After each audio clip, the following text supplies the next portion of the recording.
बिस्मिल्लाहिर्रहमानिर्रहीम।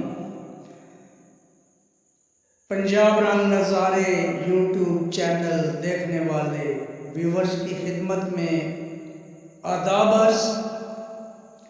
जैसा कि आपको इल्म है कि इस चैनल का मकसद आप तक नई नई मालूमात पहुँचाना है। चुनांचे हम कोशिश करते हैं कि नई नई मालूमात आपको पहुंचाई जाए।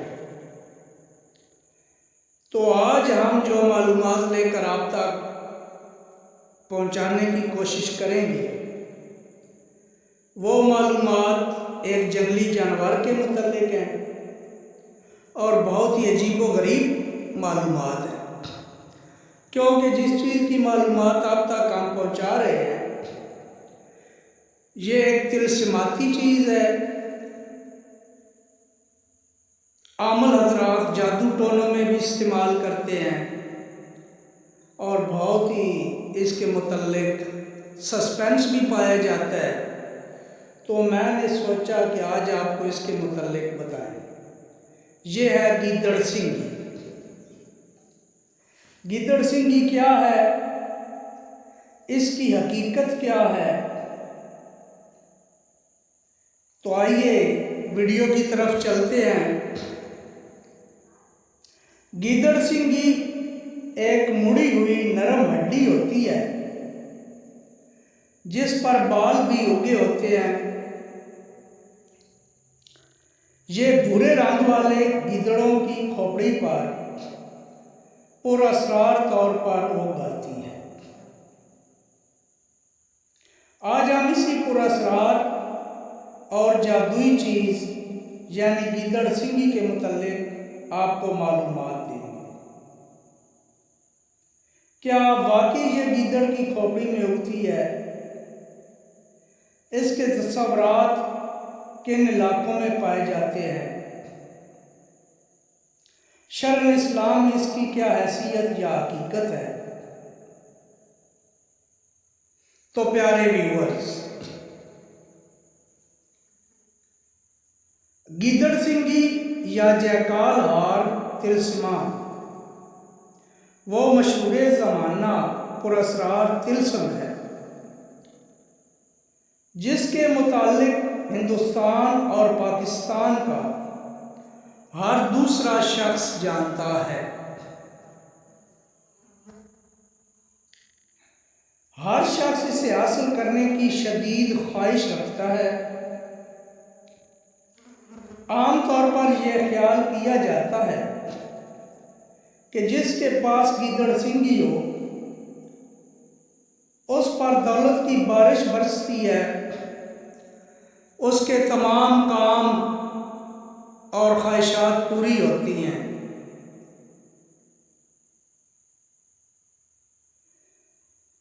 सबसे पहले गीदड़ सिंगी के पैदाइश के मुतालिक जानते हैं कि ये कैसे पैदा होती है। ये एक बिल्कुल चंद सेंटीमीटर सींग होता है जो गीदड़ों में से एक खास किस्म के गीदड़ में सर में पैदा होता है और ये सर पर एक बड़े दाने की तरह नजर आता है और वक्त के साथ साथ बढ़ता रहता है,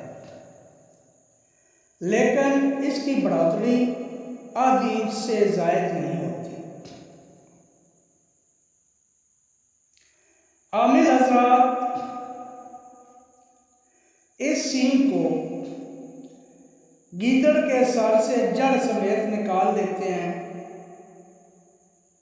और हनूत करके सिंदूर में रख लेते हैं। इसके बाल भी बढ़ते हैं,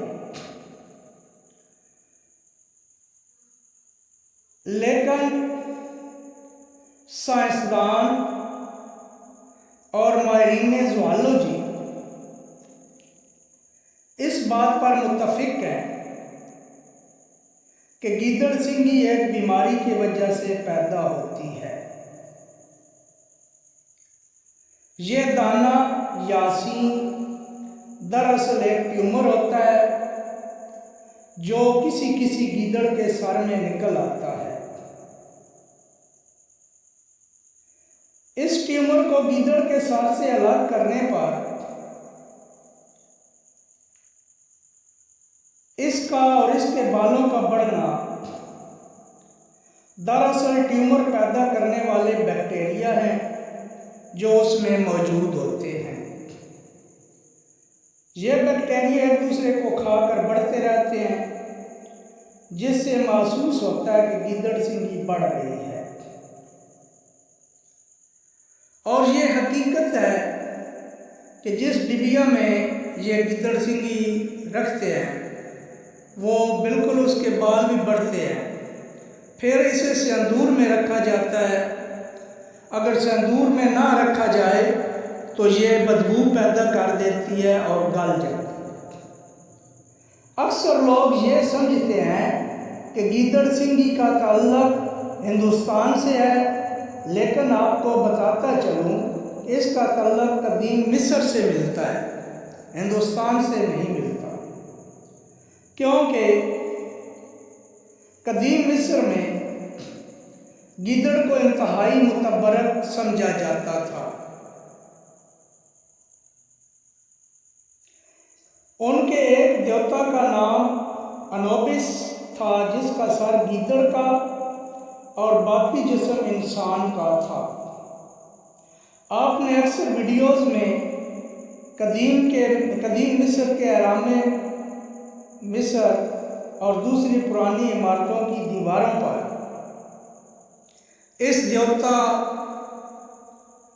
अनोबिस की तस्वीर देखी होंगी, जिसका सर गीदड़ का और जिस्म इंसान का है।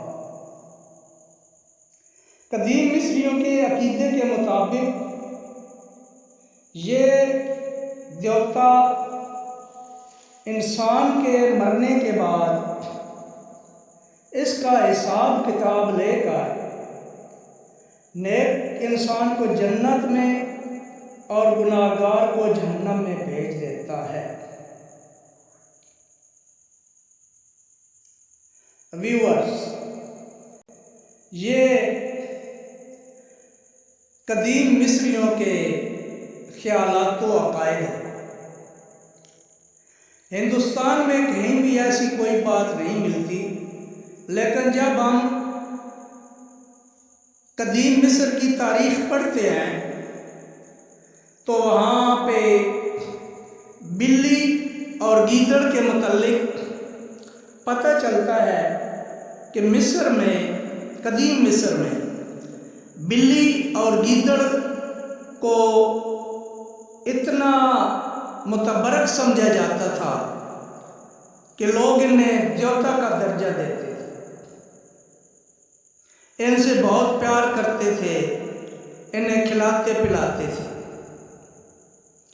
और फिर मिस्र में ही कदीम मिस्रियों ने ये काम शुरू किया कि जो ये गीदड़ मरता था उसके सर से वो छोटा सींग या दाना जो था को निकाल लेते थे और उसे हनूत करके महफूज कर लेते थे।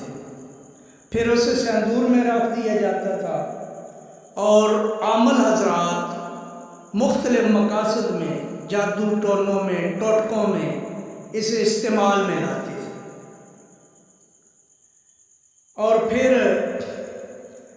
ये आहिस्ता आहिस्ता मालूमात मिस्र से बाहर निकली और फिर ये मुख्तलिफ इलाकों से होती हुई हिंदुस्तान में पहुंच गई।